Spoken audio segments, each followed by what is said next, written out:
Muchas gracias, Mónica, por tus cariñosas palabras.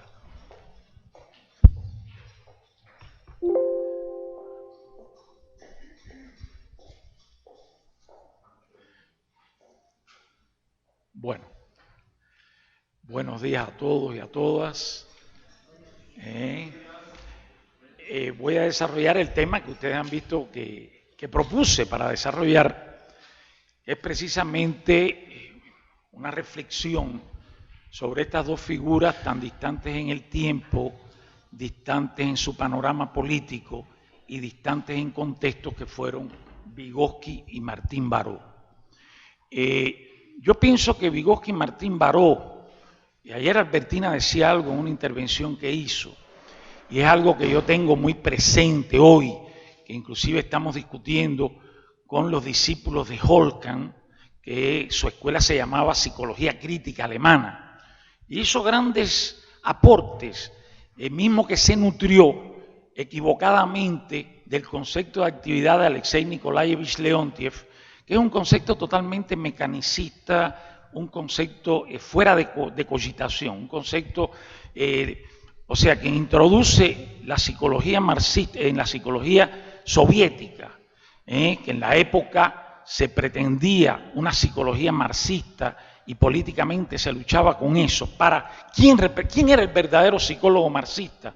Fue Sergei Leonid Rubinstein en 1922, cuando Leontiev, que se hizo doctor en 1940, ni soñaba con un concepto de actividades. Pero bueno, eso no es mi tema actual. Le acabo de dedicar un artículo al oportunismo político de Leontiev, y yo quería hacer una semblanza de aspectos del pensamiento y la posición frente a la vida de estos dos pensadores. Vygotsky no lo conocí personalmente, como alguien dijo ayer aquí, pero sí estudié en el laboratorio que dirigía una de sus discípulas, quizás más fieles, que fue Lidia Ilyinishna Boshovich, ¿verdad?, en Moscú. Y Martín Baró fue mi compañero en América Latina. Aquí está Ignacio Doble, Maritza Montero, de todo un movimiento crítico de la psicología social latinoamericana que tuvo muchas vertientes. O sea, cada uno entramos con nuestras historias, con nuestros puntos teóricos, pero sin duda Martín Baró tenía una lideranza en ese grupo dentro de América Latina. Hay un artículo mío en inglés que se llama la subida y la caída de tres movimientos críticos latinoamericanos, donde yo analizo génesis, desenvolvimiento y factores que conspiraron contra su desarrollo. Y en ese artículo yo me refiero a la psicología, al psicoanálisis argentino, tan desconocido y olvidado, y que Martín Baró en psicología hacia una psicología de la liberación recuerda muy bien los trabajos de Pichon Rivière, los trabajos de Blecher, que después fueron totalmente ignorados por la invasión lacaniana en tierra argentina. El segundo movimiento era el de la psicología social crítica latinoamericana, donde participaba, por ejemplo, Todd Sloan, que es un psicólogo norteamericano, y lo refiero al primer libro que publicamos como grupo, que era el libro Psicología Política en América Latina, publicado en Caracas por la PANAPO, que precisamente coordinaban Ignacio Martín Baró, Maritza Montero y José Miguel Salazar. Yo creo que entre estos dos hombres hay algunas semejanzas casuales. Voy a decir cuáles son. Primero, fueron convertidos en mito, lo que impidió un análisis cronológico exhaustivo y serio de todas las aristas de sus obras. Eso es un punto que yo quiero destacar y después quiero discutir. Segundo, los dos fueron pensadores originales, sin lugar a duda. Martín Baró se formó en la psicología norteamericana y, como él mismo siempre dijo, todo el acervo de la psicología es importante para la causa que tenemos enfrente, que era poner la psicología al servicio de la realidad latinoamericana. Yo creo que en esos momentos estaba totalmente de acuerdo con él. Hoy no estaría tanto, como no, y aquí viene un tercer punto que los une. Los dos mueren muy jóvenes, no pueden terminar una obra que estaba en desarrollo y evidentemente no pudieron pasar de los conceptos generales que orientaron a la solución de determinados problemas a pensar una ontología diferenciada que separara, ¿verdad?, esos conceptos cualitativamente de las formas en que eran usados dentro de la propia psicología. Ambos tuvieron ideas originales, ambos avanzaron construcciones originales, pero ninguno de los dos termina de amarrar un sistema teórico. Otro punto que los hace semejantes es la sensibilidad con lo social. Claro, aquí hay una gran diferencia entre ellos. Martín Baró era un crítico comprometido dentro del contexto en que hacía su psicología, lo cual le costó la vida. Vygotsky era un crítico de las corrientes dominantes de la psicología, pero estaba subordinado al poder soviético. O sea, Vygotsky, cuando analizamos su historia, tiene tres lenguajes, todos hegemónicos en la época. Primero fue reflexológico, en su libro Psicología Pedagógica, ¿verdad? Después se suma Kornilov y su época instrumental, que en Occidente se ha enfatizado mucho, que es la mediación semiótica. Yo prefiero llamarle instrumental comportamental, mucho más en consonancia con el espacio en que él tenía en ese momento en la psicología soviética. Y un tercer Vygotsky que vuelve a lo que para mí fue su obra más importante, porque fue el Vygotsky más puro, ¿verdad?, sin censura, sin miedo a la represión, sin ser acusado de no marxista, que fue su libro La psicología del arte, donde tiene un conjunto de ideas seminales que después tenta retomar en los últimos 4 años de su vida, entre 1931 y 1934. Las diferencias entre estos autores son varias.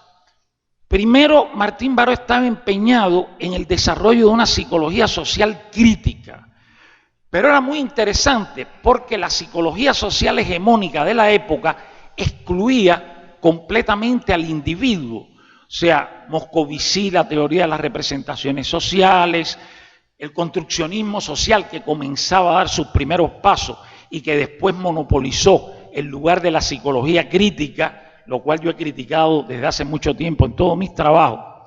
Y Martín Baró tenía una sensibilidad especial para ver la unidad entre la trama social y el individuo, buscar el posicionamiento activo del individuo.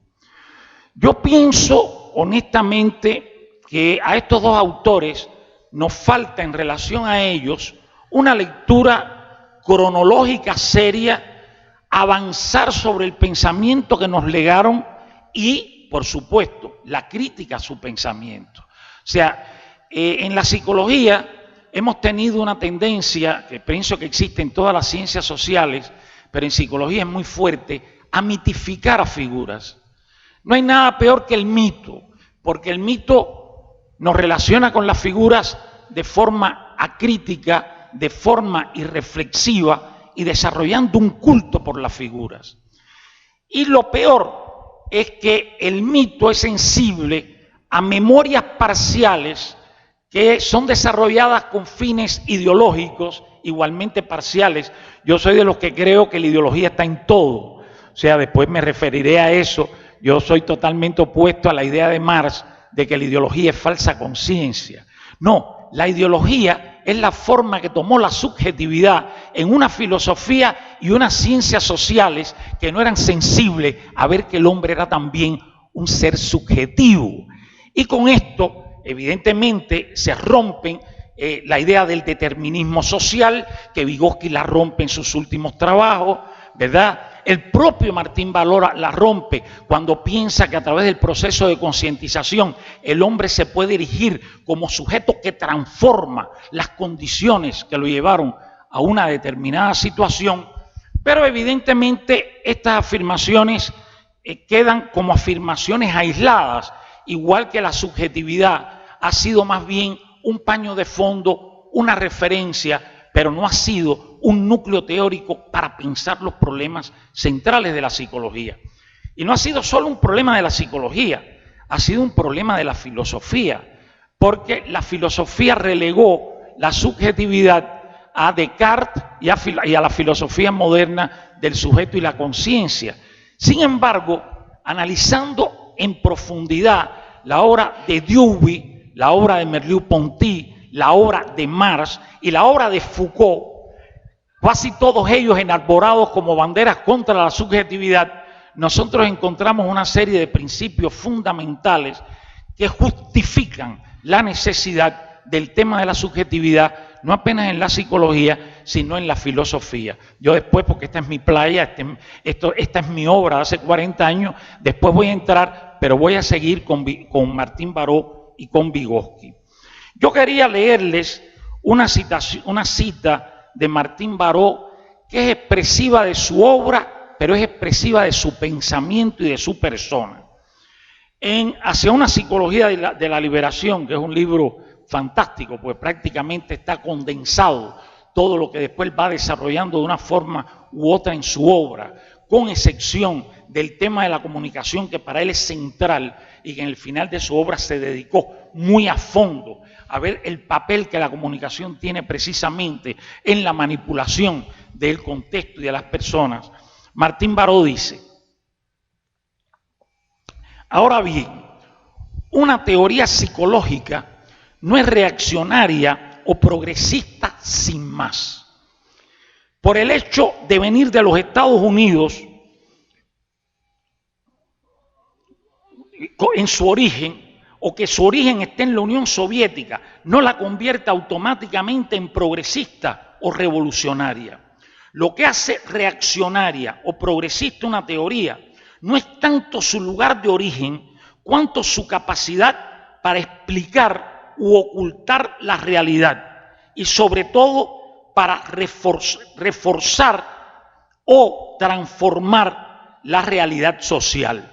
Esto, y él le continúa, lamentablemente existe bastante confusión al respecto, y conozco centros de estudio o profesores que aceptan la reflexología debido a la nacionalidad de Pavlov o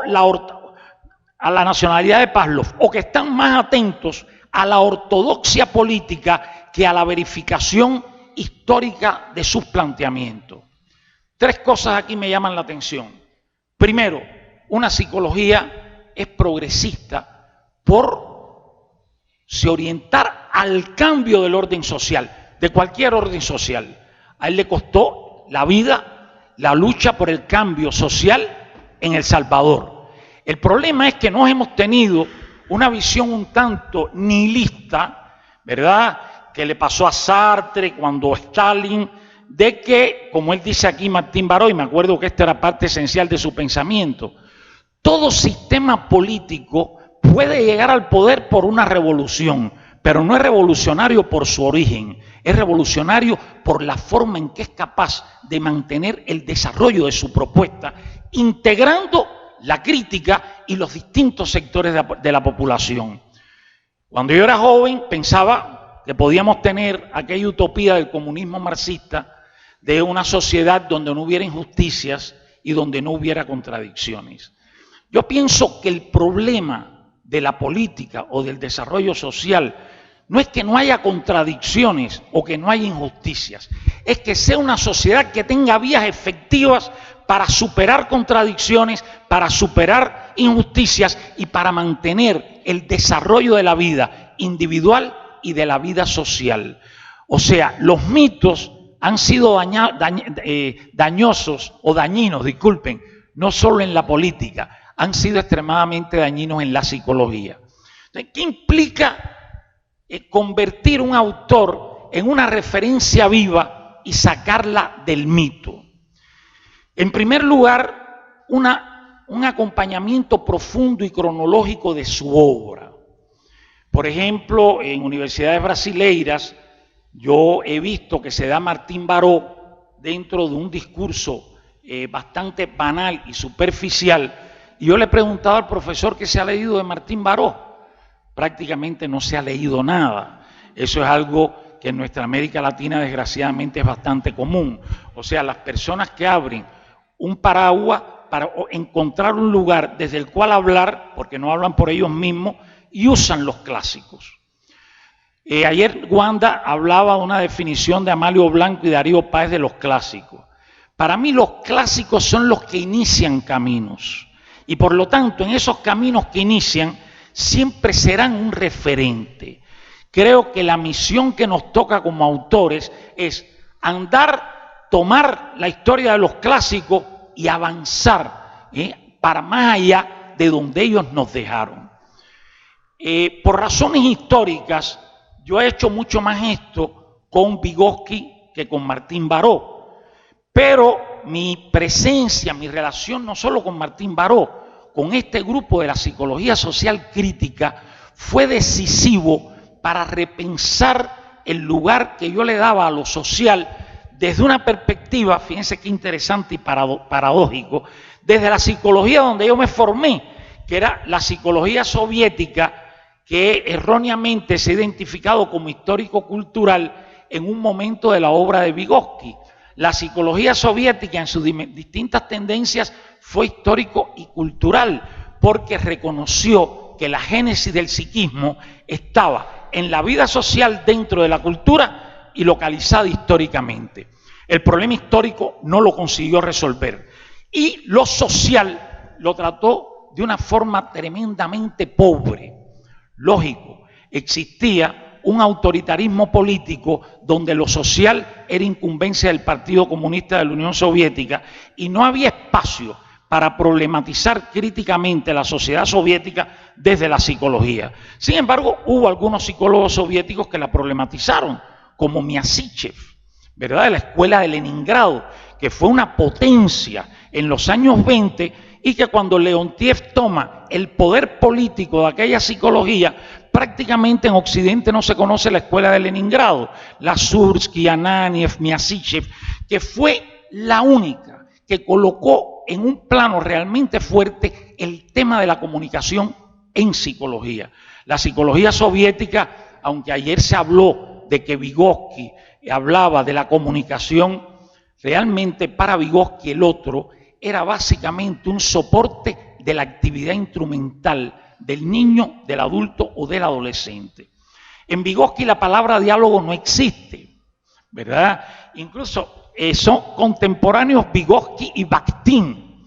Bakhtin era un hereje político, estuvo afastado, separado del movimiento tradicional de la historia del pensamiento social soviético.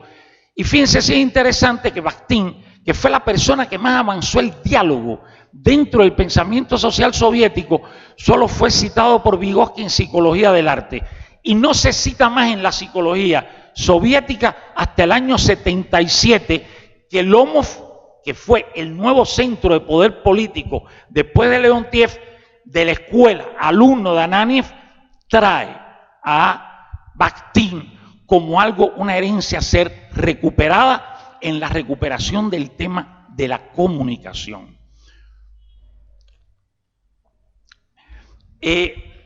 Yo pienso que el movimiento que Martín Baró generó es un movimiento que puede ser tremendamente fecundo, a pesar de, como yo les digo, todos los que estábamos, cada uno tenía sus propias posiciones.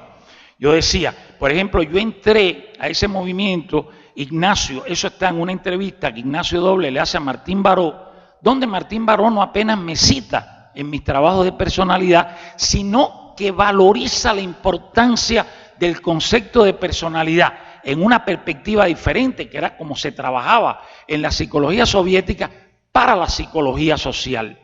Sin embargo, este movimiento crítico, yo sé que algunos colegas han discrepado de mí, Bernardo Jiménez, Marixa mismo, tuvo su fin no solo por la muerte de Martín Baró y por la caída del precio del petróleo y la crisis venezolana, porque realmente este movimiento tenía en Caracas el epicentro geográfico donde, por el poder económico del Instituto de Psicología de la Universidad Central de Venezuela en aquellos momentos, se financiaban nuestros encuentros, nuestros libros, nuestros simposios y muchas cosas se hicieron que ainda no han sido debidamente justificadas en la literatura histórica de la época. Sin embargo, ¿por qué es importante la historia? La historia no es un artefacto del pasado, la historia es una herramienta teórica y política del presente. Sin historia no hay identidades. Y cuando Martín Baró hace el llamado a recuperar la memoria histórica, no es apenas la memoria histórica de los pueblos, es la memoria histórica de los sistemas teóricos. Entonces, Martín Baró se interrumpe la obra, ha habido, Ignacio por ejemplo ha hecho 2 libros o 3 ya sobre ese legado. Claro, siempre que alguien hace un libro, y por supuesto eso me incluye a mí, interpreta al autor desde su prisma. Eso es una realidad. Y ese fue uno de los problemas que más afectó el legado de Vygotsky en la psicología mundial. Vygotsky era un desconocido. ¿A través de dónde entra Vygotsky en la psicología mundial? Entra a través de la psicología norteamericana, con todo su poder institucional. El viaje de Brunner en 1962, que por cierto, los que lo recibieron fueron Leontief y Luria, ¿verdad? 2 oportunistas de primer nivel. Ya eso hoy está más que fehacientemente demostrado en la literatura medianamente seria de esa psicología. Yo creo que Michael Cole, James Wersch, que fueron básicamente quienes, a través de interpretaciones diferentes, entran el pensamiento de Vygotsky en Estados Unidos, hicieron una gran tarea. Porque el problema es que cuando yo critico a alguien, no es que yo crea que esa persona debe ser excluida. Yo creo que la crítica es el complemento de lo positivo que hacemos todos. Porque ninguno de nosotros somos inmaculados. Somos seres humanos históricamente situados, con nuestros defectos y nuestras virtudes, de donde dependen nuestros puntos fuertes y nuestros puntos débiles. Sin embargo, cuando convertimos a alguien en mito, no hay puntos débiles, no hay puntos críticos. Y desafortunadamente, Vygotsky es apropiado en Occidente antes de que sus obras escogidas estuvieran sido publicadas en ruso. Es una cosa realmente increíble. Vygotsky era leído por los libros que en la época publicaron Wersch, Cole, Brunner en parte, ¿verdad? Entonces es una cosa realmente absurda. Vygotsky es publicado en ruso en la década del 80 y es publicado en inglés en sus obras escogidas en la década del 90, que por cierto, por un esfuerzo muy grande de Pablo del Río y Amelia con la editora de ellos, sale publicado en español. ¿Cuántos de los que hablamos de Vygotsky hemos leído las obras escogidas? Están en español, no están en chino ni en ruso, están en español. Ah, no, pero nos encanta oír campanas y repetir cosas. Ayer Albertina destacaba algo que es importante. Albertina decía, la crítica no es una cosa abstracta, no sea bueno por ser crítico. La crítica implica siempre creatividad y nuevos caminos. Y precisamente alrededor de toda esta discusión, hoy estamos en una discusión con varios autores, incluyendo los discípulos de Holzknecht, Ole Dreyer, un conjunto de ellos alemanes, las personas que en un momento dado fueron y que son políticamente ambos muy críticos, la vanguardia crítica, el libro de Jan Parker, John Schottier, todo ese grupo, Erika Burman, ¿verdad? Que se llama De construcción de la psicología social, fue un paradigma en la psicología social. Sin embargo, en América Latina, el construccionismo social nos deslumbró bastante. Y el legado crítico de no solo de la obra de Martín Baró, que fue la obra más madura dentro de ese momento de cambio y crítica de la psicología social, yo diría, las obras más incipientes de todos nosotros se quedaron cercenadas, porque hubo una afiliación acrítica al construccionismo social. Hoy el construccionismo social, igual que el mito de Vygotsky, están en declinio, ¿verdad? Yo soy latinoamericano y mi crítica al construccionismo social viene del año 2000, cuando empezaba a despuntar con mucha fuerza. Pero siempre hablamos que la psicología latinoamericana, hay algo muy interesante, los latinoamericanos no nos citamos entre nosotros, y pretendemos ocupar nuestro lugar, nuestros pequeños feudos, en los espacios en que nos desenvolvemos, pero no nos citamos. Y no nos citamos a veces por motivos superfluos. Yo quiero hacer en esto una excepción, que está sentada ahí, que es Wanda Rodríguez, que realmente ha sido un ejemplo en citar autores latinoamericanos. Hasta yo me incluyo en esa crítica. Y yo le digo la verdad, no los cito, no porque no los considere, no los cito porque estoy metido tan de lleno en el desarrollo de mi propio pensamiento y confrontándome con todo lo que obstaculizó una visión de la subjetividad, que eso me lleva toda mi fuerza, todo mi tiempo y todas mis energías.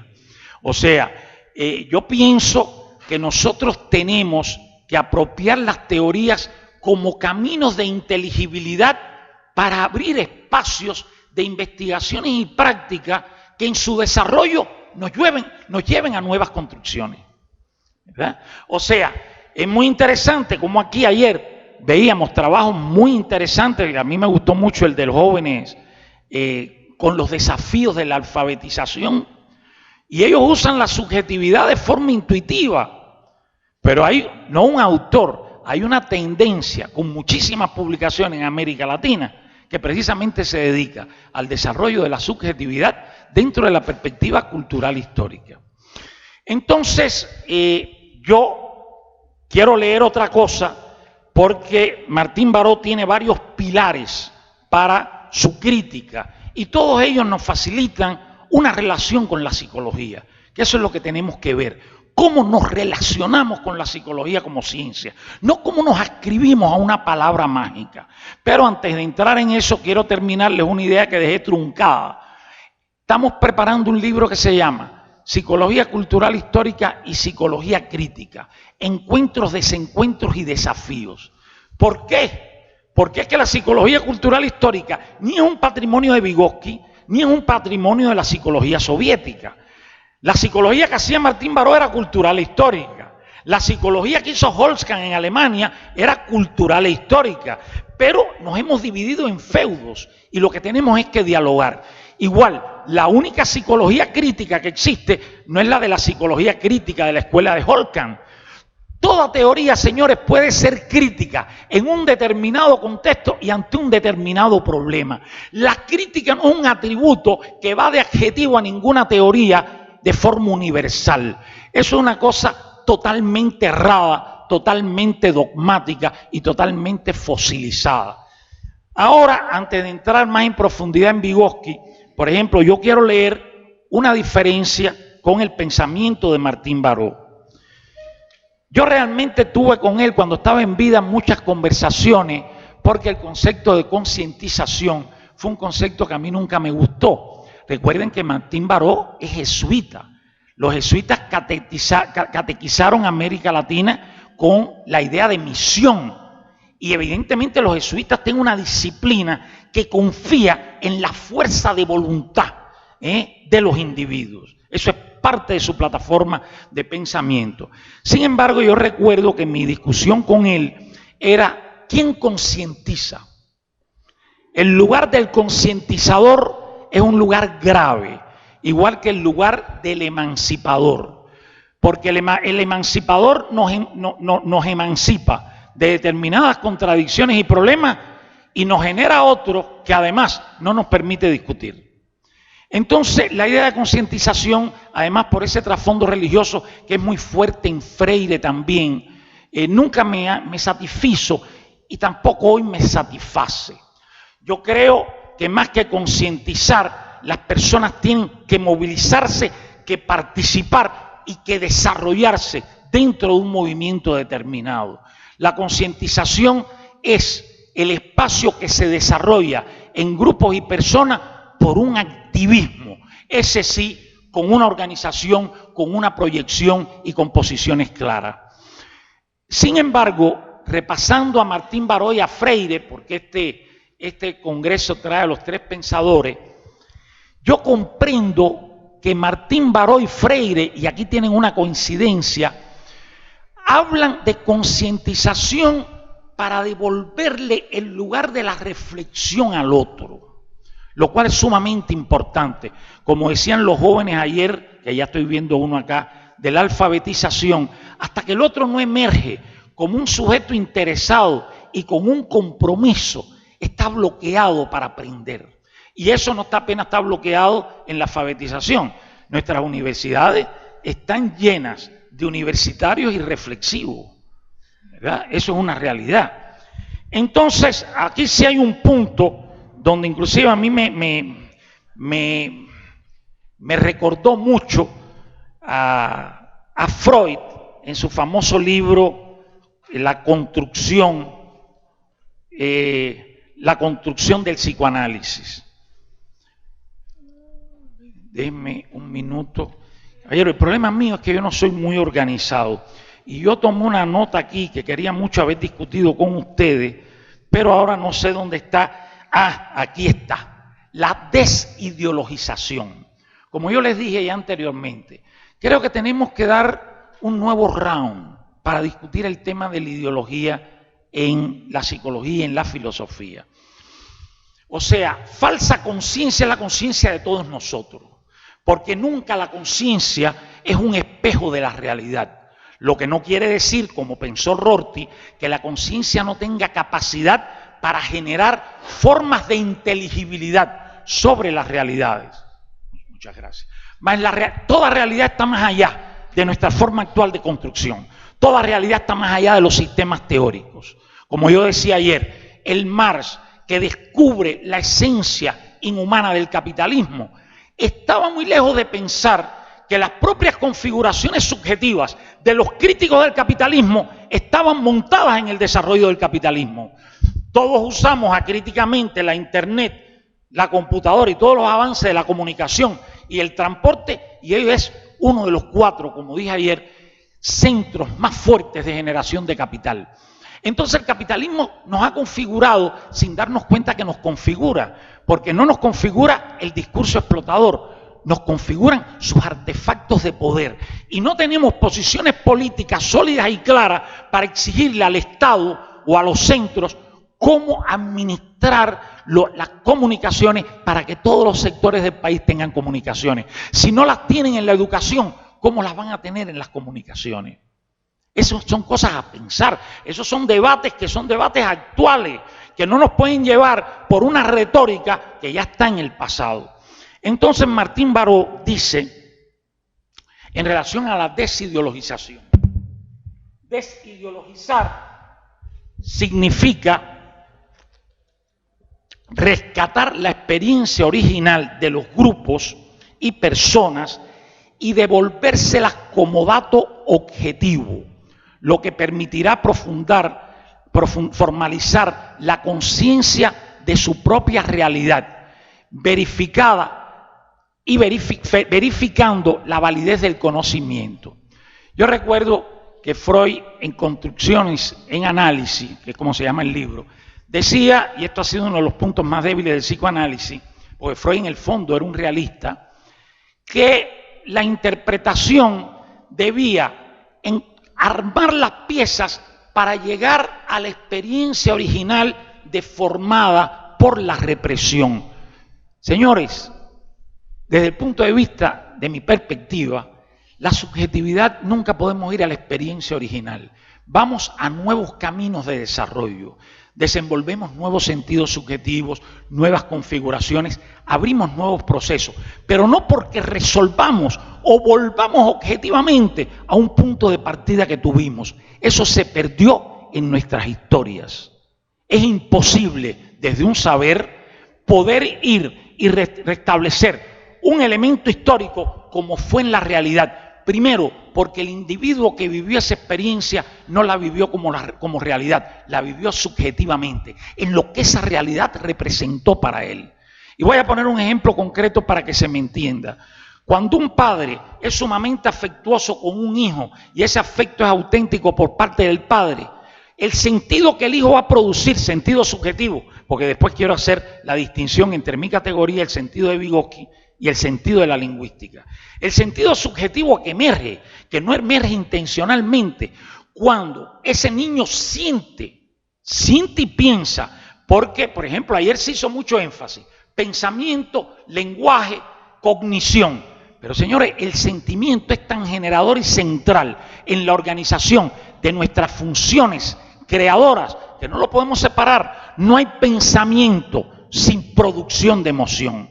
Eso lo dijo el último Vygotsky, inclusive Nara ayer puso una cita de Vygotsky en que eso estaba muy claro. Pensamiento y palabra, que fue su último artículo. Entonces ahí viene y esto lo discutí mucho con él en vida, ¿verdad? Lo que yo no tenía con él en vida, todavía el desarrollo de mi teoría de la subjetividad. Pero él decía, Ignacio, ¿quién es el que le permite desenvolver los recursos para ese hombre volver a tener conciencia de sus orígenes? No es el origen donde está el problema, es en cómo él vive su mundo hoy donde está el problema. Y las alternativas tienen que ser abiertas desde redes de trabajo hoy, en un momento presente, aunque traigamos la memoria histórica. Sin historia, señores, no hay identidades, sin duda. La forma en que cada uno de nosotros vivimos la historia no es la forma ni en que nos las contaran, ni la forma en que mi hermana mayor la vio. Ese niño que yo decía, que el padre le da todo el cariño, si él tiene una relación de inferioridad con su hermano y se siente inferiorizado en relación a la figura de la madre, puede sentir el afecto del padre como lástima, no como afecto, y eso desarrollar un rechazo más que una aproximación. Y ese es el gran drama de las ciencias humanas, que no es el otro con su intencionalidad quien me lleva, ¿verdad?, con sus buenas intenciones, quien me lleva a sentirme yo, a asumirme como yo y a proyectarme como yo en la vida. Ese es un camino dialógico, es un camino de relación y es una producción, no es un efecto directo. Entonces, si la desideologización es como Ignacio la define aquí, estamos evidentemente colocando a algunas personas por encima de otras en la posibilidad de desideologizarlos, lo que un poco me trae la idea de el catequismo. O sea, el catequismo fue la ideologización en la religión cristiana de los grupos nativos de América Latina. Todos nosotros, todos, tenemos nuestras historias dentro, ¿verdad? Y nuestras historias se configuran de forma específica en nuestras producciones actuales.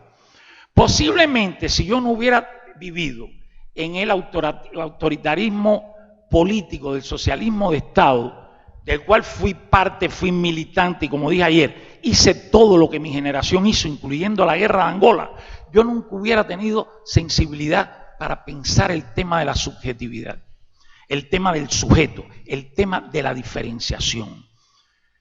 Vygotsky estaba en otro contexto totalmente diferente a Martín Baró. Martín Baró estaba en un contexto extremadamente represivo que le costó la vida. Vygotsky estaba en un contexto extremadamente totalizador. Como yo les digo, es interesante que tenemos todo un movimiento histórico-cultural que nunca se ubica en el momento histórico, cultural, político y social de los autores. Esos momentos no son externos a los autores, son partes de su obra. ¿Por qué yo decía que el libro más importante de Vygotsky era Psicología del Arte? Porque Vygotsky no se había institucionalizado dentro de las estructuras del poder soviético. Vygotsky escribe Psicología del Arte antes de estar en una institución oficial, ¿verdad?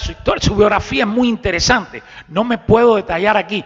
Era un hombre tremendamente culto, con un tránsito con los filósofos y los novelistas de su época extraordinario, ¿verdad? En eso se parece también a Martín Baró, cuando en ese mismo Hacia la Psicología de la Liberación nos dice: Vargas Llosa y García Márquez han hecho más por rescatar el pensamiento y la psicología de nuestros pueblos que todos nosotros juntos. Eso tiene dos cosas interesantes: su sensibilidad por el diálogo con el arte, igual que dialogaba con Pearson en la sociología, igual que dialogaba con Marx en la filosofía y también con Foucault, ¿verdad? Y tiene otra cosa muy interesante: trae a Vargas Llosa en un momento en que ya Vargas Llosa estaba descualificado por la izquierda de orden por ser un hombre de derecha. Puede ser un hombre de derecha, pero su obra hay que leerla, porque es una obra fantástica, llena de caracteres, complejidades de las realidades humanas, ¿verdad? La fiesta del chivo con la banda de poder de Trujillo. Entonces, Martín Baró tiene el coraje que después que Vargas Llosa había sido estigmatizado por el poder político cubano, por su posición frente al libro de poemas, fuera del juego del poeta Padilla, que llevó al primer espectáculo de estalinización de la Revolución Cubana, que realmente yo no lo vi así, porque estaba totalmente metido en ella, que fue que Padilla apareció en la televisión diciendo: yo soy un traidor, no debía haber escrito esto, yo creo que estamos en un momento de unirnos todos. Y fue realmente un teatro del corte estalinista, de cuando Camienes fue presentado para hacer sus declaraciones públicas, etc. Vargas Llosa había sido ya estigmatizado. Martín Baró lo retoma en la década del 80, porque si algo él no tenía, era un pensamiento dogmático. O sea, Martín Baró era un hombre que se alimentaba del marxismo sin ser un marxista. Era un hombre que se alimentaba de la psicología norteamericana y criticaba profundamente sus desviaciones y, sobre todo, algo que hemos olvidado en la psicología, su epistemología, el positivismo. Una crítica profunda al positivismo. Entonces, nosotros tenemos que dominar un autor en el conjunto de piezas que organizan un pensamiento y que tienen desdoblamientos más allá de cualquier linealidad mimética. Tienen desdoblamientos infinitos. Y los desdoblamientos, señores, en la política o en la ciencia, deben ser discutidos desde argumentos, no desde posiciones de poder. Por eso me interesa la historia. Vamos a ir entonces un momento a dar una semblanza en Vygotsky. ¿Quién me está llevando el tiempo? Pues yo quiero dejar 15 o 20 minutos para el debate. ¿Nadie? Bueno, no, me quedan aquí por mi horario, creo que me quedan 15 minutos. Pero le voy a robar 5 más, porque yo todavía quiero terminar de hacer algunas costuras antes de terminar de hablar. Vygotsky, yo me acuerdo, Vygotsky era tratado, y esto es parte del tratamiento de los mitos, era tratado como un bloque, como si existiera un Vygotsky coherente de principio a fin. Nara ayer lo dijo, si algo caracterizó a Vygotsky fueron sus contradicciones. Él en un mismo texto decía una cosa y 15 renglones para abajo decía otra contraria. Para muchos eso puede ser un desatino. Para mí esa es la virtud de las personas geniales, que tienen tantas ideas que se preocupan más por discutir y avanzar sus ideas que por dar un acabado. Además, Vygotsky muere mucho antes que Baró. Baró muere a los 47 o 48 años, Vygotsky muere a los 38. 10 años de la vida en madurez intelectual son fantásticos. Hoy a mí me preocupa porque hay un peligro tan grande como el mito de Vygotsky, que es de valorizar a Vygotsky. Yo no creo que se pueda devalorizar a Vygotsky. Sin embargo, en el 2011, yo escribí un artículo en Mind, Culture and Activity que se llamaba Los diferentes momentos del pensamiento de Vygotsky, desdoblamientos y consecuencias, algo así. Sobre eso está escrito mi libro, publicado por Trillas, que es El pensamiento de Vygotsky, contradicciones, desdoblamientos y desarrollos. Entonces, en ese artículo yo señalaba 3 momentos de la obra y aclaraba que no eran momentos cronológicos. Pues, por ejemplo, pensamiento la psicología del arte vino a la luz en 1925, cuando él defiende de forma no presencial su tesis de doctorado con ese libro. Pero ya ese libro había sido adulterado por Kornilov, que había visto en Vygotsky un joven prometedor, y evidentemente ya Kornilov introduce en el texto algunas cuestiones mecanicistas, reactológicas, que fue su posición. La reactología posterior a la reflexología fue la psicología marxista, entre comillas, dominante en la Unión Soviética hasta 1929, en que Kornilov es separado director del Instituto de Psicología en 1930, y hay un proceso político contra él en el cual sus secuaces Vygotsky y Luria deponen contra él. Luria llegó a ser el secretario científico cuando Cornelius era director. Pero bueno, no nos vamos a meter en esa historia. Las debilidades humanas son parte de nosotros. Ahora, cuando Vygotsky escribe, Vygotsky tiene en Psicología del Arte primero 3 cosas que nos estemos olvidado en él. Una cosa genial cuando él dice, emoción e imaginación no son 2 cosas diferentes, son la misma cosa. Y la imaginación no está fuera de ningún proceso intelectual. Óyeme qué cosa tan interesante, ¿verdad? O cuando él realmente tiene un diálogo fantástico con Freud en la Psicología del Arte, donde habla de que evidentemente la actividad psíquica no toda es consciente, pero que entre consciente e inconsciente no hay un muro que los separe. Psicología del Arte, el foco de Vygotsky no es ni el lenguaje ni las funciones psíquicas superiores, es el hombre creador, ¿verdad? Yo creo que nos debe llamar la atención que Vygotsky hace un libro, tenía 22 años yo creo cuando lo terminó, que el tema central es el arte, algo que estaba excluido de la psicología científica de la época, porque el arte era la antítesis de la ciencia. Y Vygotsky tiene algunos párrafos, que es una pena yo no haber traído eso para leérselo, pero yo les voy a dar el site mío, donde están todos mis trabajos y pueden accesar de gratis. Donde Vygotsky dice que el método de la psicología tiene que transitar por huellas, elementos indirectos, aquello que no está dicho, ¿verdad? ¿Qué hace por aquí? No, tengo agua aquí, mira. Gracias. No, estoy tosiendo, no sé por qué, pero estoy tosiendo. Gracias, Wanda. Y ahí Vygotsky precisamente tiene un párrafo sobre la metodología que tiene un altísimo contenido epistemológico. Sin embargo, eso no fue discutido posteriormente en la psicología soviética, ¿verdad? Ese Vygotsky después entra en un periodo instrumental. Yo sé que ustedes le dan mucho valor a las funciones psíquicas superiores, porque eso fue parte del mito, esa internalización, signo, herramienta, funciones psíquicas superiores. Fue el Vygotsky que apareció construido a través del prisma del pragmatismo norteamericano, presente en Dewey y también presente sin duda en la posición cognitiva crítica de Michael Cole. Porque la lectura de ellos le permitió superar un cognitivismo acultural completamente y les permitió un posicionamiento frente al behaviorismo americano. O sea, que históricamente Cole, Wells y Brunner fueron progresistas. Levantaron una psicología crítica con lo que era hegemónico en sus tiempos. Lo que no podemos juzgar el potencial crítico de ellos, ahora 50 años después, ahora nos toca criticar las limitaciones de aquel pensamiento.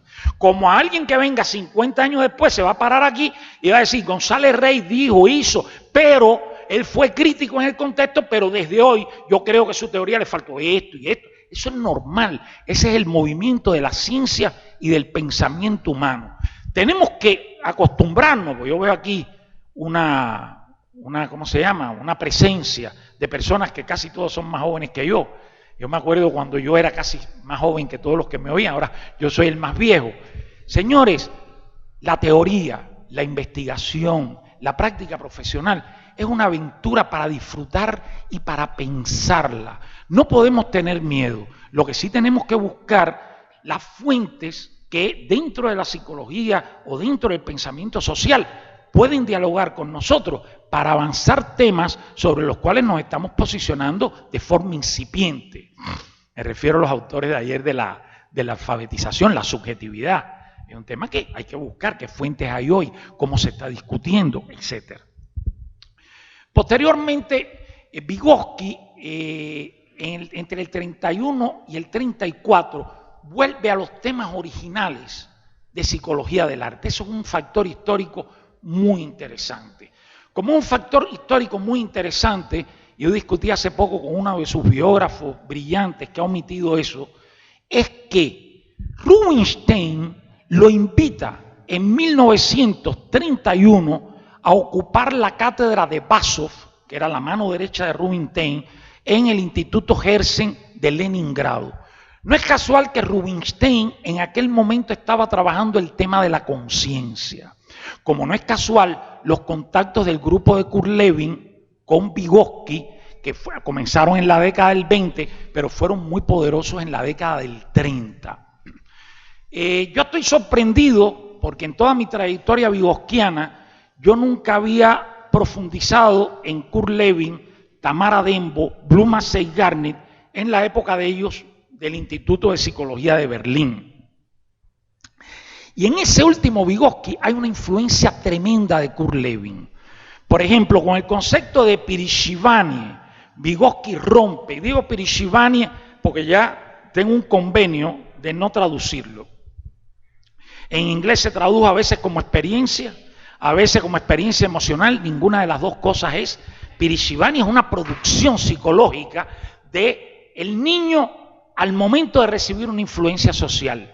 Y es precisamente la Pirishivanie que se genera de esa relación entre las características psicológicas del niño y la influencia social, lo que permite explicar el significado de esa influencia o conjunto de influencias para el desarrollo.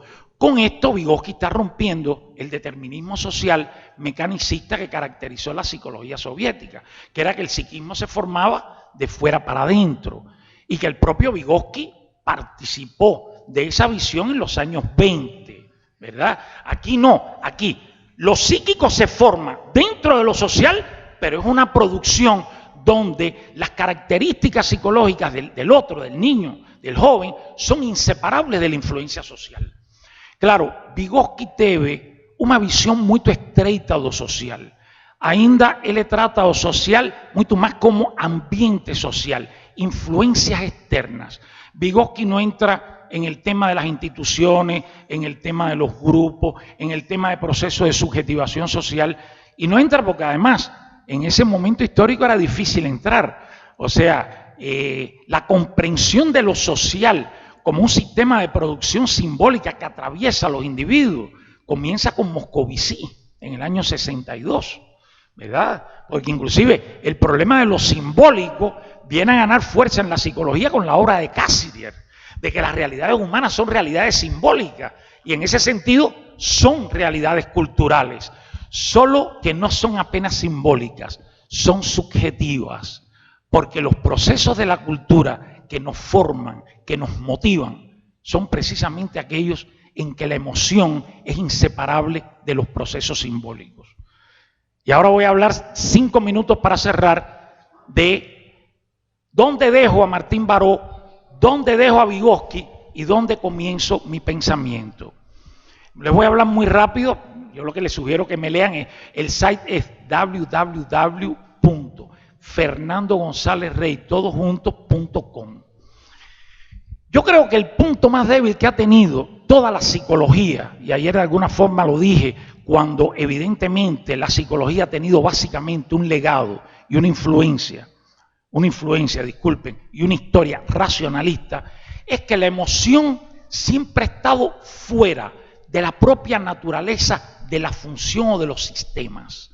O sea, la categoría de motivo o de necesidad es como la categoría de fuerza en la física, que ya en el siglo XVII los físicos la eliminaron, porque era algo exterior al sistema. Los sistemas se mueven por movimiento propio, si no, no seríamos marxistas. ¿De dónde salen las contradicciones y los procesos que mueven un sistema? Entonces, ¿cómo la motivación va a estar fuera de la función? Entonces, en mi tránsito, en lo cual le debo mucho a Maritza Montero, a Martín Baró, al propio Ignacio, a Bernardo Jiménez, las discusiones con ellos que eran bien sociologizantes en sus posiciones, con excepción de Martín Baró en la época, es que me permitió ver que la personalidad no podía ser un concepto que estuviera fuera de la trama de lo social. Sin embargo, para eso yo tenía que buscar un concepto teórico que simultáneamente estuviera en lo social y estuviera en lo individual. Eso no me lo daba ni la psicología cultural histórica, ni la tradición de Martín Baró, y menos la de Freire. Freire era un educador que estaba más interesado en los procesos sociales del proceso educativo, no en las configuraciones complejas del individuo. ¿verdad? Sin embargo, Freire habla de que no hay alfabetización sin que emerja el sujeto que se alfabetiza. Entonces, yo ya había desarrollado en los años 80 la categoría de sentido psicológico, porque era una categoría, cuando yo estudié en Moscú, el legado, la categoría sentido de Vygotsky ni se mencionaba. Se mencionaba la categoría sentido personal de Leontiev, que estaba en aquel momento definida en términos de la actividad. Era la relación del objetivo y el fin de la actividad, algo así. Todos los conceptos de Leontiev eran conceptos que estaban dados en términos de la actividad. Entonces, yo releo a Vygotsky, fíjense eso, después de haber hecho 2 doctorados en Moscú, yo había pasado por encima de la categoría sentido, nunca le había dado importancia. Y cuando yo leo que el sentido es el conjunto de elementos psicológicos que se organizan en la conciencia alrededor de la palabra, que Vygotsky le llama el sentido de la palabra, digo, caramba, esta es una idea poderosa para desarrollar un nuevo tipo de unidad psicológica, no, subjetiva, para diferenciar el psiquismo humano en un nivel, porque nosotros seguimos teniendo psiquismo, tenemos sensorialidad, tenemos reflejos condicionados, tenemos instinto, tenemos todo lo del psiquismo animal, menguado. De eso en las preguntas puedo discutirlo, menguado. Hemos perdido mucho la capacidad de verlos, de sentir los signos de la naturaleza. Pero hay algo que los animales no tienen, y es que las emociones animales responden a necesidades del cuerpo, y las emociones humanas también responden a necesidades del cuerpo, pero tienen un otro nivel en que se organizan de formas diferentes, responden a procesos simbólicos. Y ahí defino la unidad de lo simbólico y lo emocional como el sentido subjetivo, que es la unidad central de la nueva ontología que yo propongo para la psicología. El otro día Mónica, conversando, me decía algo que ha sido un tema central en mis trabajos. La educación ha abandonado la discusión de lo ontológico y la discusión de lo epistemológico. Pues bien, todo el desarrollo de mi propuesta sobre la subjetividad parte de una definición de lo ontológico, no como la esencia del ser universal en la metafísica, sino de lo ontológico como aquella zona de inteligibilidad de lo que estudiamos que es capaz de entrar en términos teóricos en nuestras construcciones, favoreciendo nuevas epistemologías y nuevas prácticas. Baró y Vygotsky le faltó el salto de la crítica a las categorías para proponer esa nueva ontología. Yo creo que Vygotsky estuvo muy cerca en la categoría de sentido, en la categoría de Pirshivani. Inclusive él deja un libro que no logró avanzar, que apenas está el índice, que era Teoría de la Conciencia. Él ya estaba buscando el sistema que se pudiera integrar a partir del sentido de la palabra, manteniendo el lenguaje en un lugar central. Para mí el lenguaje está configurado subjetivamente, no es apenas una expresión del pensamiento, porque pensamos, sentimos e imaginamos de forma inseparable. Y evidentemente el lenguaje, cuando hablamos, no apenas estamos expresando lo que nuestra intención quiere expresar, que esto es base de la reformulación epistemológica que yo coloco. No es lo que el otro me dice, es cómo organiza lo que me dice.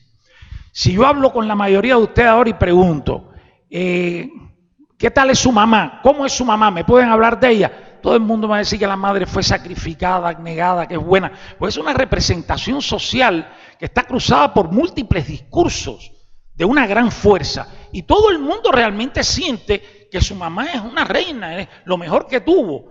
Pero los que más daño nos hacen son nuestros afectos más profundos. Y hay madres que han favorecido desarrollos y madres que hacen daño. No porque quieran hacerlo, sino porque no se dan cuenta que lo hacen. Igual que hay padres que hacemos daño. Y aquí está el kit de la subjetividad. Lo productivo para el individuo no es apenas aquello que le llega del otro con buenas intenciones. Es aquello que lo moviliza, es aquello que le hace posicionarse y abrir un determinado espacio. Entonces, ahí definí el sentido subjetivo, esto fue en el año 2000, precisamente como la unidad inseparable de lo emocional y lo simbólico. Por tanto, a partir de ahí desarrollé que los sentidos se organizan en configuraciones múltiples, subjetivas. Y el concepto de configuración subjetiva me dio valor heurístico para yo realmente pensar que estoy de lleno en una psicología cultural histórica, porque el estar aquí ahora, yo simultáneamente estoy como psicólogo desde una historia, con mi edad, con una enfermedad que me ha dado bastante jaque y que es parte hoy de mi vida, quiero o no, como cubano, y todos esos son flashes simbólico-emocionales que me permiten sentirme de formas diferentes a lo largo de esta misma conferencia, según el tipo de pregunta, la provocación que me hagan. Ahí emergen varios Fernando. Nosotros hemos tenido una idea estática del ser humano. El ser humano es un sistema extremadamente rico, complejo y por tanto que se expresa de múltiples formas singulares. Y una epistemología para el estudio de la subjetividad implica crear modelos de pensamiento que van más allá de lo explícito empíricamente. Por tanto, que hacen de la construcción y la interpretación herramientas principales para conjeturar cómo se configuran esas configuraciones subjetivas de los distintos procesos humanos. Eso, ahora que acabo de terminar un artículo de por qué la subjetividad ha estado fuera de la filosofía, le quedó muy claro a Foucault cuando comprendió que en el dilema de la trama de los binomios, saber-poder, ¿verdad? Saber-poder y discurso-poder, quedaba fuera algo fundamental. ¿Cómo explicar la resistencia frente al poder? Y ese fue un drama del último Foucault, sobre todo el Foucault de historia de la sexualidad, donde comienza a traer el tema de la subjetivación. Y trae el tema de la subjetivación, evitando hablar de subjetividad por el carácter todavía metafísico que se le atribuía, como si la subjetividad fuera algo que está dentro de los individuos. No, en mi definición, la subjetividad es una cualidad de los fenómenos humanos. Es la integración de lo simbólico y lo emocional, no solo en la mente individual, sino en los procesos grupales, en las instituciones y en las sociedades. Es un sistema que no está orientado ni al equilibrio ni a organizarse alrededor de variables universales. Es un sistema que permanentemente se configura de formas diversas y que nos obliga a estudiar el individuo en contexto y los contextos dentro de contextos más abarcadores. No me da tiempo para más, creo que abusé un poco de la paciencia, pues me he robado 10 minutos del momento que comencé y quiero que por lo menos me puedan hacer preguntas o comentarios. Cuando yo digo preguntas, todo lo que ustedes quieran, críticas, comentarios. Señores, la motivación está en el centro de la subjetividad. La subjetividad es un sistema motivado. No existe motivo ajeno a la conducta. Existen configuraciones de la conducta, configuraciones de la función. Y ahí está la raza, el género, la posición social, el lugar económico, la edad, el portador de una enfermedad, el que tiene una deficiencia. Ahí está todo. Pero bueno, ahora me...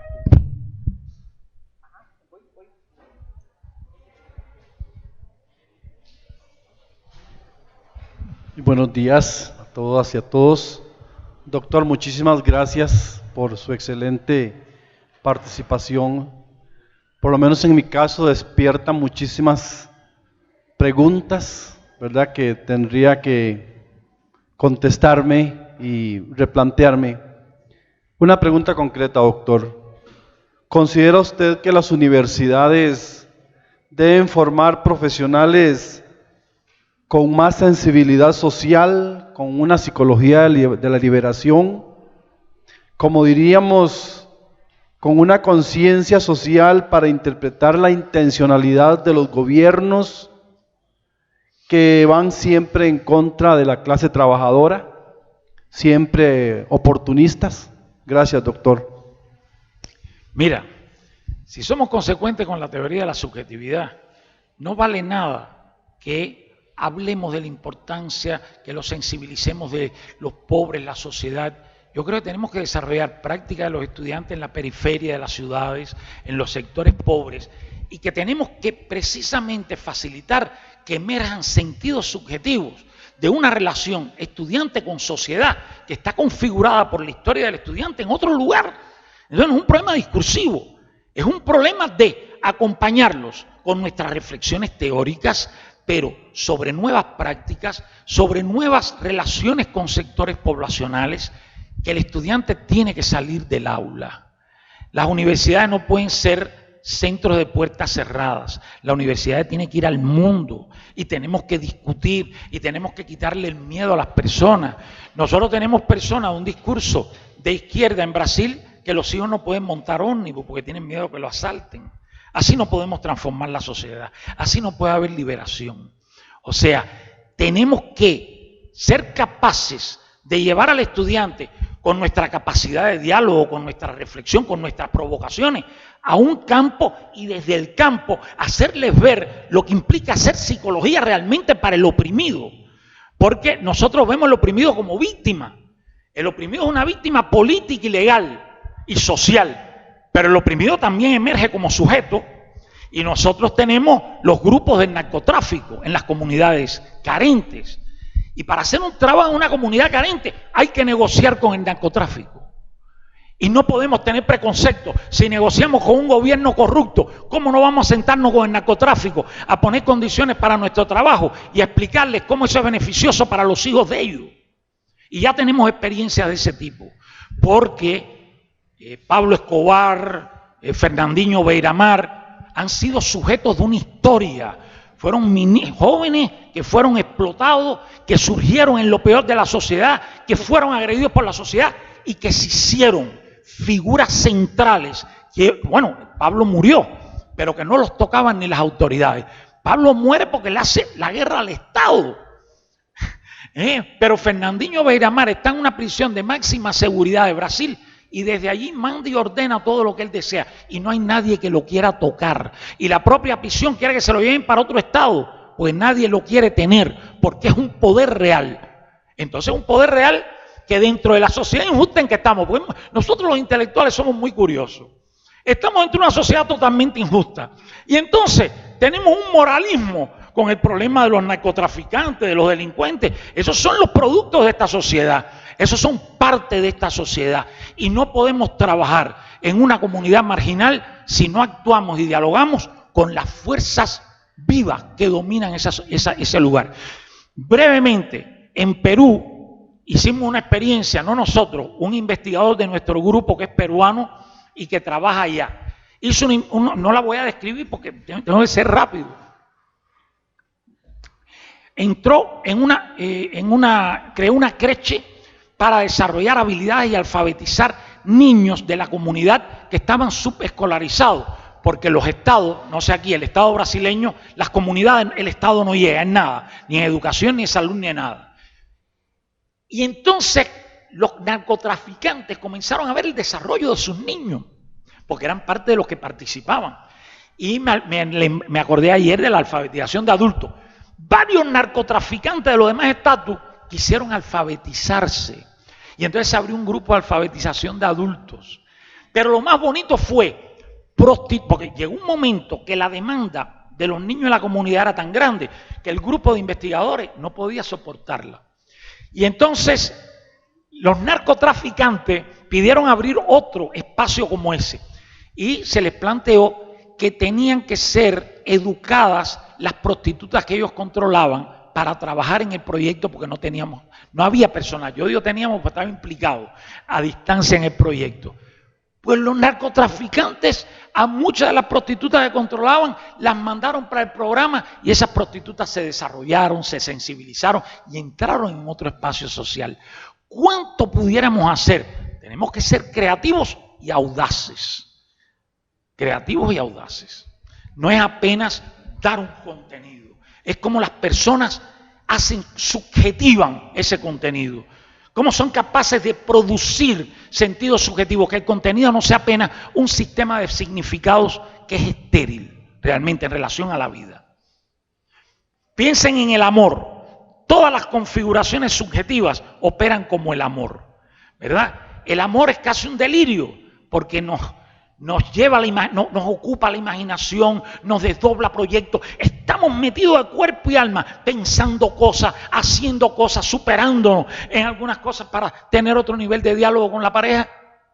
Y eso es las verdaderas motivaciones humanas. Desgraciadamente, La academia está muy lejos de ser las principales motivaciones de los jóvenes estudiantes hoy. Bueno, unas ideas sueltas que había tenido ayer y hoy con su participación también mi pensamiento se fue por ahí. Usted ubica la escogencia de su tema de investigación, de estudio, nos da como un panorama de su vida y de las razones que lo llevaron a usted a eso. Y habla de Cuba y del recorrido que hizo usted ahí, etcétera. Voy a probar a partir de lo mismo con respecto a lo que tiene que ver conmigo. Yo tengo 2 nacionalidades, la primera es italiana. Y en Italia dicen que ¿qué hacen cuando 2 personas de izquierda cuando se encuentran? Pues fundan 3 partidos comunistas. Entonces, ese es como uno de mis terrores, la división de las personas progresistas en un contexto que es un poco como lo hemos dibujado aquí en estos 2 días, o como estaba mencionando usted ahora, y tal vez mucho, mucho peor, y tal vez haya cosas que de plano no sabemos no sé, de cómo Costa Rica, por ejemplo, está a un paso de ser un país narcogobernado, si el paso todavía existe. Y la otra cosa que quería decir de mi experiencia para que se entienda de dónde vienen mis reflexiones sueltas, es que trabajo en la Escuela de Psicología y ahí hay colegas que, bueno, digo yo, investigan por investigar.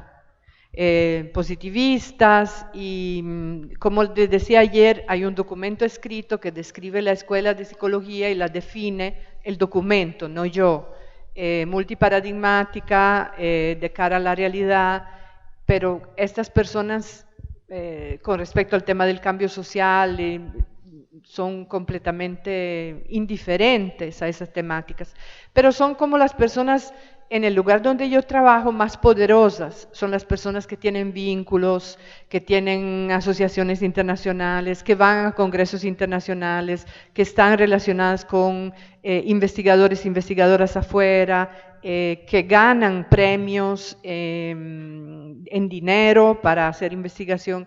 Entonces, ahí nos colocamos, de hecho, ¿no? Esta es la realidad de mi vida y estas personas que le estoy describiendo, sin embargo, hablan desde Vygotsky, leído desde Estados Unidos. De hecho, uno de los referentes que tiene una de mis colegas es una profesora que estudió con Michael Cole.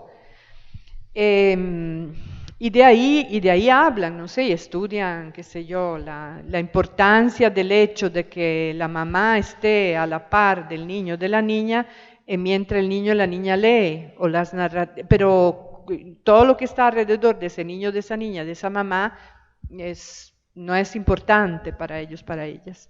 Entonces yo pienso que, partiendo de ese contexto, hubiéramos podido dedicar las poquísimas personas un poco interesadas en el cambio social desde la psicología educativa, la educación en Costa Rica, hubiéramos podido destacar las contradicciones internas que están en los discursos de Vygotsky, de Freire, de Piaget, sus diferencias en lugar de sus similitudes, hubiéramos podido investigar a profundidad las diferencias de los contextos que los han producido, que sabemos que son épocas históricas, situaciones, personalidades que no tienen nada que ver la una con la otra. Hubiéramos podido no hacer este encuentro, no invitar a nadie, hacer otro tipo de actividad más a profundidad, más crítico, más fragmentando y yendo en vertical en lugar de tratar de ir al horizontal.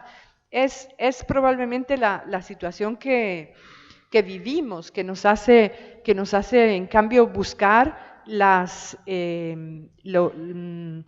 territorios comunes y las ideas que son fértiles y que tienen la posibilidad de, igual, aquí coincido con usted, que nos puedan teorías que sirvan como caminos para llegar a propuestas nuevas y creativas, porque efectivamente eso lo necesitamos. Y veo que pensaba esto y después como otro pensamiento suelto, ahora después de su intervención, veo que usted escribe un libro sobre la psicología cultural histórica y la psicología crítica. Y esta idea de teorías que son caminos que pueden llevar a algo más que no está todavía dicho y que nuestro sentido de la creatividad o nuestra capacidad creativa puede llevarnos hasta allá. Veo que usted también lamenta que como personas que reflexionan en estos ámbitos nos hemos dividido en feudos, y también siento que esto es algo que donde me encuentro completamente de acuerdo. Y después vuelvo al sentido de este encuentro, que en realidad es un encuentro que quiere conmemorar 10 años de recorrido común, de intentos de reunirnos, de hablarnos, entre personas, lo digo así de nuevo, como interesadas en el cambio social, que piensan que, bueno, en mi caso la psicología educativa puede generar ese cambio. Y estoy de acuerdo, es un recorrido pobre, este es un recorrido de 10 años pobre.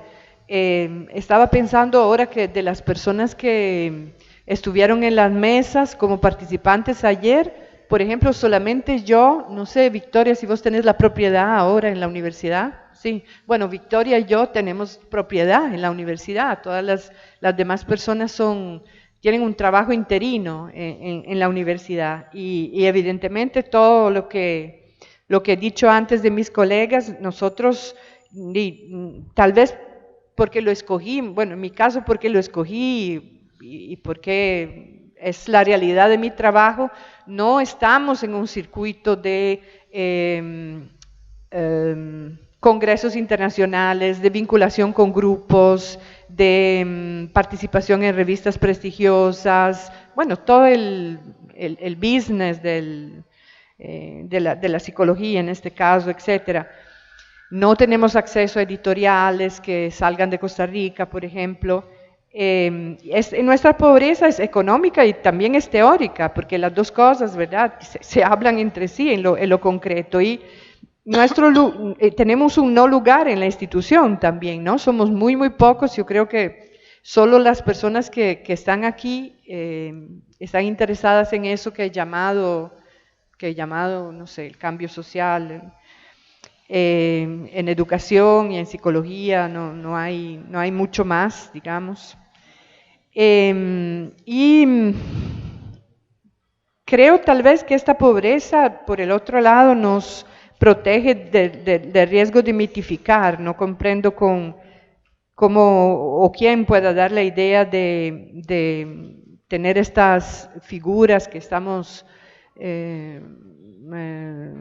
que mencionamos en nuestra celebración de estos 10 años, quién pueda dar la idea de mitificación de personajes.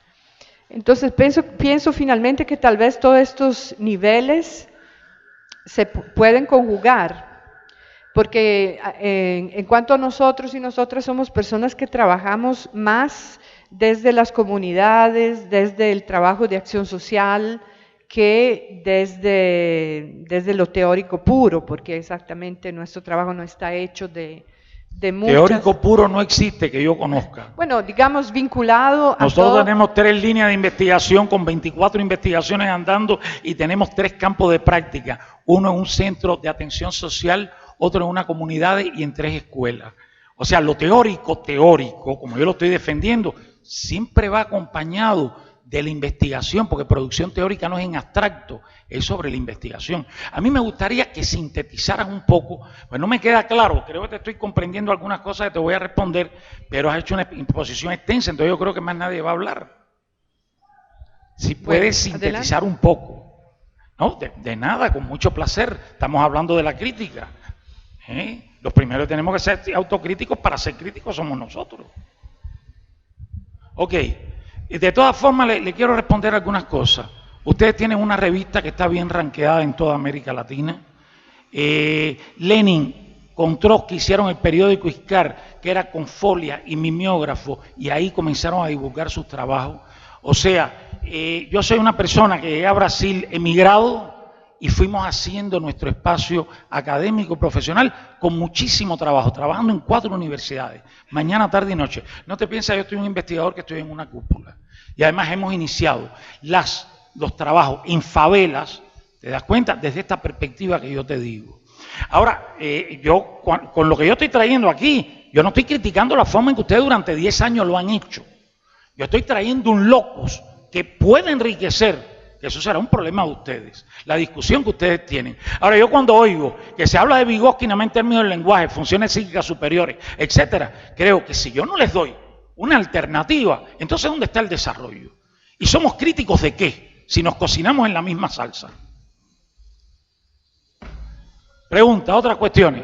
Bueno, buenos días a todos los compañeros y buenos días, doctor. He participado poco, pero estoy muy contenta de estar aquí. Muchas veces tenemos pocas oportunidades para asistir a eventos como este. Yo quería subjetivamente hacer un pequeño comentario, va a ser pequeñito. Siempre desde la historia del hombre ha sido esa contradicción del ser, del alma y el cuerpo, del ser y el tener. Eso es histórico. Pero, doctor, siempre y se ve siempre lo que refleja a un ser humano y a un pueblo es su educación y su salud.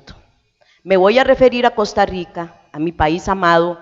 Mi país amado está muy mal en educación y está muy mal en salud.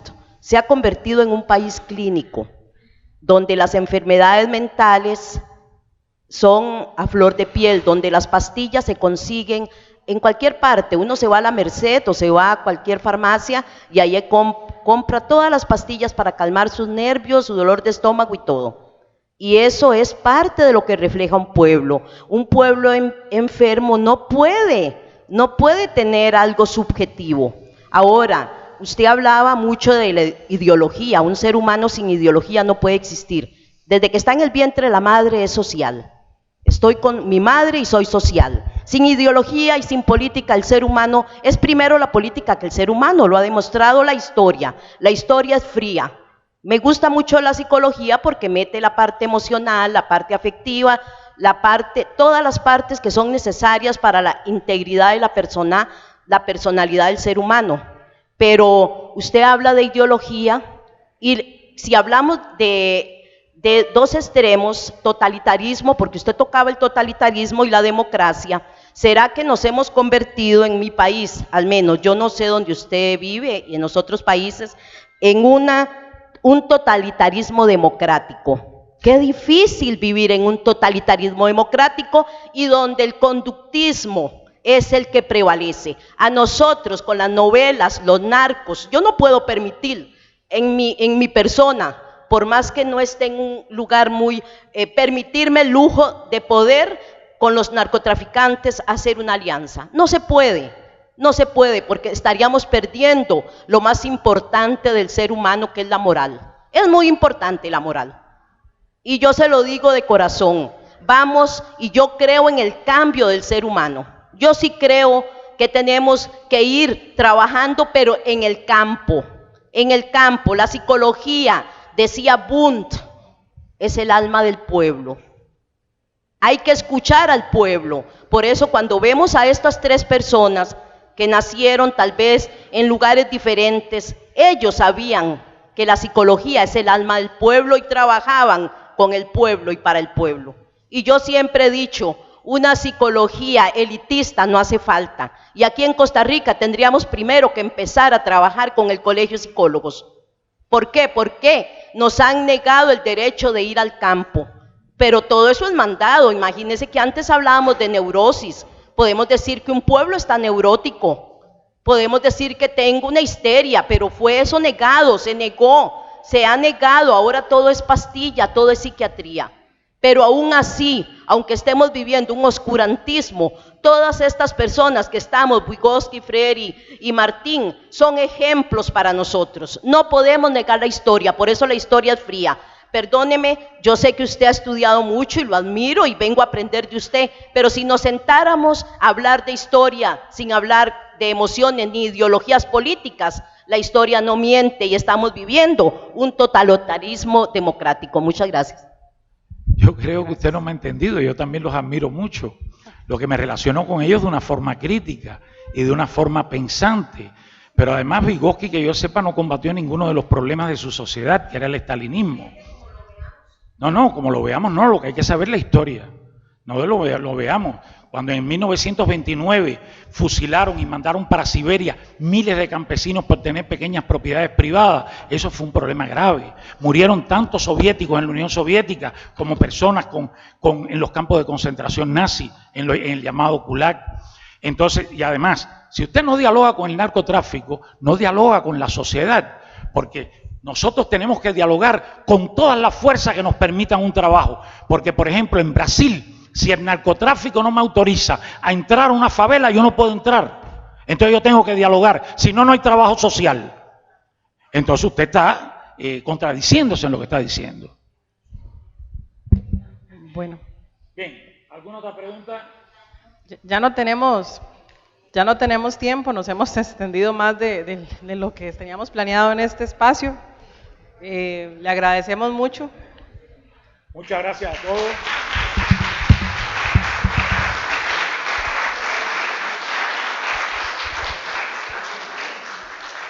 Bueno, evidentemente el espacio de discusión se nos hizo pequeño y creo que bueno, ahora en el momento del café podremos seguir compartiendo y debatiendo al respecto.